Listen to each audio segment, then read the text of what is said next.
ale sisan marifa cikan min bɔra Wagadugu fajirida fɛ ɲama sɔrɔ ale la fɔlɔ gouvernement tun ye bataki bɔ k'a yira ko sɔrɔsiw dɔw tun b'o ka nusɔngoya yira la an y'a ye tuguni juma jiginnin kɔ ka ban 13h30 wagati la o marifa cikan wulila tuguni Bobo Julaso kɔni foyi tɛ yen lɔgɔfiyɛ ani baaradaw bɛɛ lajɛlen yɛlɛlen don bɛɛ b'o ka baara kɛra ɲɛ 14 ma arajo nɔrɔnin b'o tulo la walisa o ɲɛ coro ni o ka telefɔniw na ka to ka bɔlɔbɔlɔw ka kumakan lamɛn nka nin ko nin kɛlen don jatigɛ ye burukinakanw bɛɛ lajɛlen fɛ ni Paul Henri Sandago ka coup d'état kalo 8 tɛmɛnen kɔ n'an ka ɲi ka don dɔ wɛrɛ la tuguni nka mɔgɔw faran no a kuma nin kan cɛ la fo dugu mɔgɔw ka bɛn kelen ma n'olu ma bɛn kelen ma ne hali cɛ tagara ne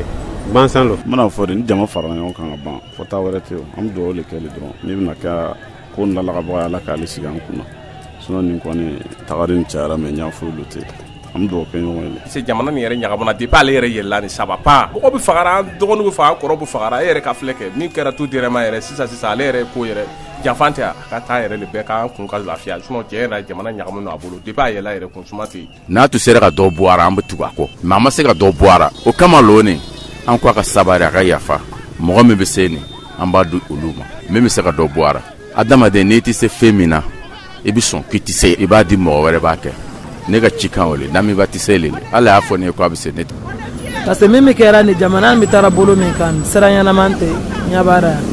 donc an ka avis y'ale de ye anu kɔni ka ko ye hɛrɛ ka sigi jamana nin kɔnɔ dɔrɔn bon lamɛn ka taga ko ne bon mɔgɔw kɔni b'a fɔlɔ k'a ka taa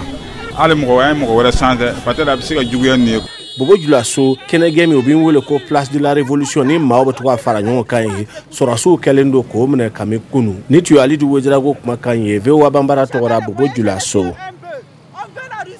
a dit à Damiba d'aller chercher la Russie, Damiba n'a pas voulu nous...